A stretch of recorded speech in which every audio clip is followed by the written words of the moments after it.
Children are our future, and the future is green. To brainwash society, you need to get in at the bottom with a systematic indoctrination of children. And sadly, that's exactly what green ideologues have been doing, using their main propaganda tool, the invented climate scare. Want to create an entire generation of demented climate zealots, devoid of critical thinking, and intolerant of any alternative viewpoint? Just keep them uninformed, unthinking, and utterly terrified. Look at this harrowing video from the UN, in which a child has nightmares of storms, wastelands, and floods. And the video concludes that's a good thing, because the nightmares propel her to become a climate activist. Please help the world. They're telling on themselves. They want your children scared straight, and they've figured out just how to do it. I'm Tom Nelson, and here's the Guerrilla Guide to Indoctrinating Children. The authorities have explicitly stated again and again that education is key to fighting the climate crisis. Up until very recently, I've taught climate change very complacently, and I've just decided that game on. We must not teach children how to think. We must teach them what to think. But how do they do it? Here's our step-by-step guide. How can you ask such a question? Have you got a textbook? Step 1. Take over the curriculum and all school textbooks. This is easily done since 90% of all schools in the US are controlled by the government. Step 2. Prohibit climate skepticism. How? Once again, this is surprisingly straightforward. You define climate hysteria as science. You define any doubt or questioning of the climate hysteria as anti-science. It is obvious that children should be taught science, and equally obvious that vulnerable minds should be protected from horrible anti-science, which is nothing less than dangerous, ignorant superstition.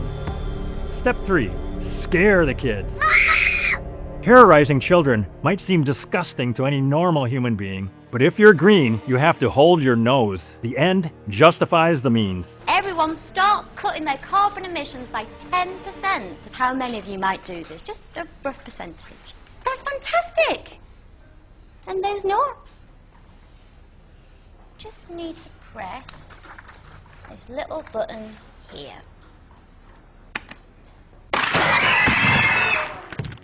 Instilling facts is not enough, especially if those facts are largely fabricated and unable to withstand even the most basic scrutiny. But fear, that's another ballgame.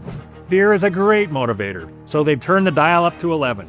Children are told either that they're all going to die or else have no future worth having. I don't want you to be calm. I want you to act like our house is on fire, because it is. This is the influential climate teacher Rupert Reed, co-founder of Extinction Rebellion, addressing school children, some as young as 9. People probably sometimes ask you, what are you going to be when you grow up? But the question also has to be asked, what are you going to do if you grow up? He is literally telling them that they may not live to see adulthood. In the name of teaching them about climate, children are exposed to horrible and disturbing stories. Climate refugees, mass starvation, mass extinction of animals, the end of humanity. We know these fear tactics work. Greta Thunberg says she was radicalized on the climate by David Attenborough's films about how climate change was killing polar bears. Her mother says she stopped eating. And here's little Greta being fed lines to spread the fear some more. Our house is on fire. I am here to say our house is on fire.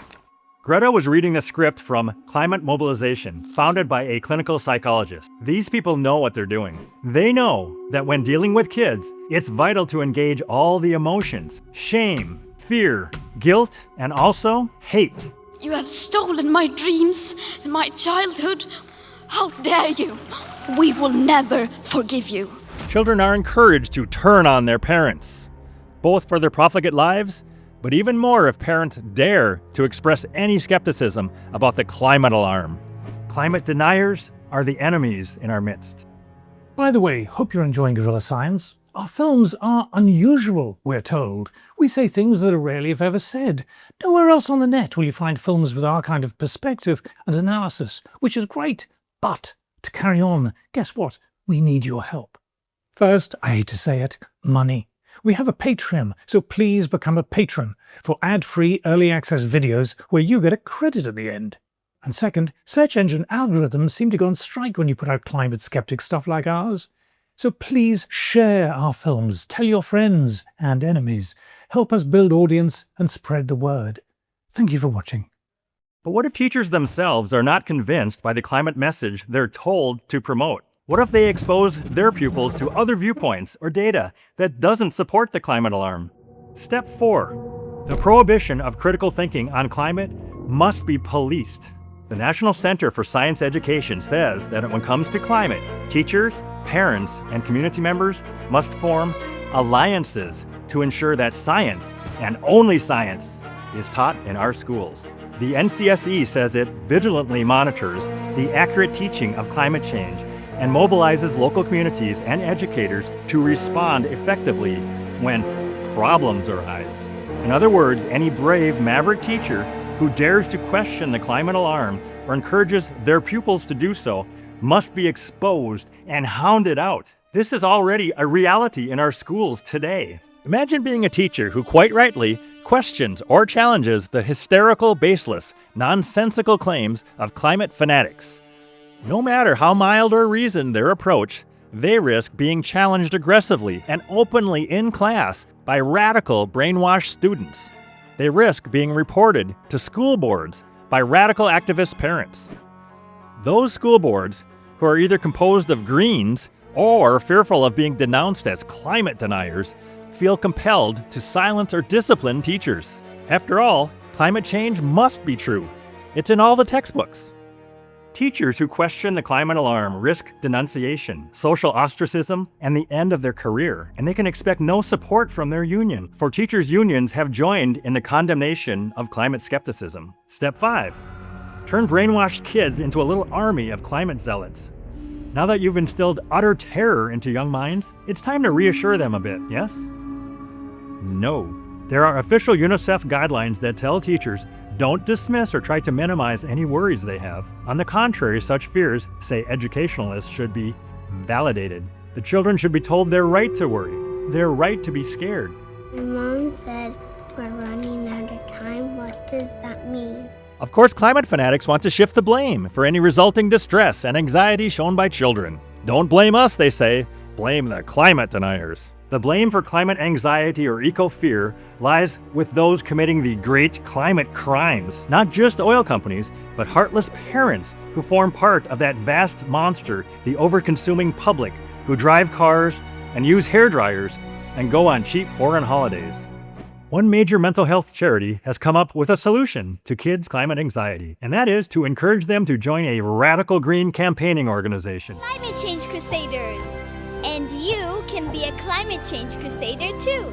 An entire generation of brainwashed children has emerged from our government schools, demanding more state power and higher taxes, more government control, less freedom, less movement, less prosperity, all in order to save the world. The total state control of education might seem sinister, but when the end of the world is imminent, there is no room for half measures and no room for harmful dissent. Despite the rejection of climate hysteria by our current administration, it will take years to undo the systematic bias in our education system. The battle to restore independent thinking, proper, open, scientific inquiry and debate starts here. I'm Tom Nelson, and you've been watching Guerrilla Science.